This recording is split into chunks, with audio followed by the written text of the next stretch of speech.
వెనుకరు ముందర రమ్మంటే అయిపోయింది.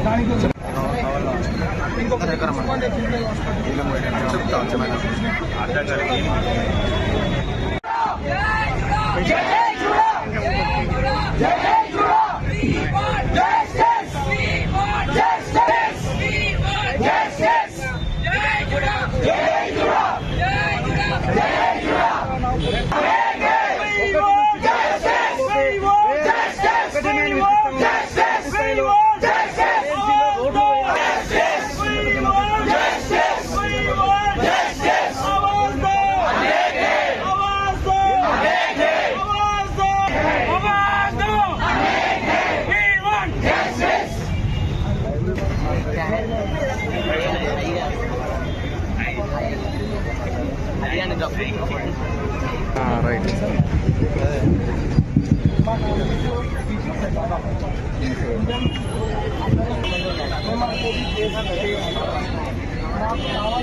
ఊగుతుంది బొమ్మ, నాకు ఊపుతుంది, నేను కాదు. మేము 19వ తారీఖు గవర్నమెంట్కి నోటీసులు ఇచ్చిన తర్వాత పలు రకాల నిరసనలు తెలిపి మాకు ఇక ఇంకో ఆప్షన్ లేక ఈ సమ్మెకు 24వ తారీఖు దిగాము.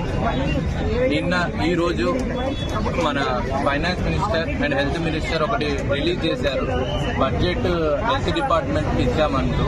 అందులో అది జిమ్మికు మాత్రమే. అసలు మాకు కావాల్సింది ప్రాపర్ జీవో. అంటే ఇప్పుడు ప్రతి నెల మేము స్టైఫండ్ వచ్చేటప్పుడు మా కాలేజ్లో మేమే ఫాలో అప్ చేసుకోవాలి, డిఎంఈ ఆఫీస్లో మేమే ఫాలో అప్ చేసుకోవాలి, ఆఖరికి ఫైనాన్స్ డిపార్ట్మెంట్ సెక్రటరియట్కి వెళ్ళి కూడా మేమే క్లియర్ చేయించుకోవాలి. ఇది ఇలా అయితేనే మాకు 2 కానీ 3 నెలలకు స్టైఫండ్ వస్తుంది. సేమ్ ప్రాసెస్ బడ్జెట్ తీసుకొచ్చి యాడ్ చేశారు, కానీ ప్రాసెస్ మాత్రం మారలేదు. ఆ బడ్జెట్ ఉన్నా కూడా మళ్ళీ సేమ్ ప్రాసెస్ మళ్ళీ 2-3 నెలలు అయితే గవర్నమెంట్ అప్రూవల్ కోసం మళ్ళీ మేము వెళ్లాల్సిందే. ఇది కరెక్ట్ అయింది కాదు. నెక్స్ట్ బడ్జెట్ అంటూ అన్ని కాలేజీలకు సంబంధించి రిలీజ్ చేశారు, పారామెడికల్, నర్సింగ్ అండ్ మెడికల్ అని. మాకు మెయిన్ కావాల్సింది మా ఉస్మానియా బిల్డింగ్. ఆ బిల్డింగ్లో ఎప్పుడు కూలిపోతుందో తెలియదు. ఇది మెయిన్గా ప్రజల కోసమే. అక్కడ ఉండే ఇన్ఫెక్షన్ రేటు మన ఉండే అన్ని హాస్పిటల్ కన్నా ఎక్కువ ఉంది.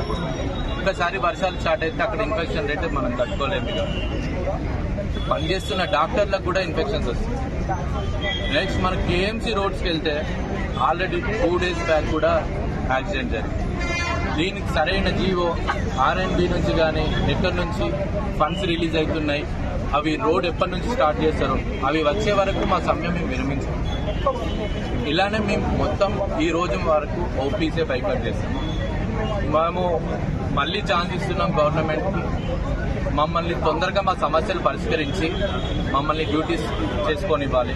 లేకపోతే నెక్స్ట్ ఎమర్జెన్సీస్ కూడా అవ్వాల్సిన సిచ్యువేషన్ అయితే మాకు తీసుకురావద్దని గవర్నమెంట్ని కోరుకుంటున్నాం.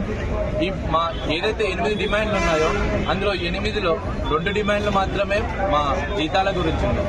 మిగతా 6 డిమాండ్లు అన్ని పబ్లిక్ గురించి. ఇప్పుడు కొత్తగా స్టార్ట్ చేసిన మెడికల్ కాలేజ్లో మినిమం ఇన్ఫ్రాస్ట్రక్చర్ లేదు. అందులో చదివిన వైద్య విద్యార్థి ఎలా మంచి వైద్యుడు అవుతాడు?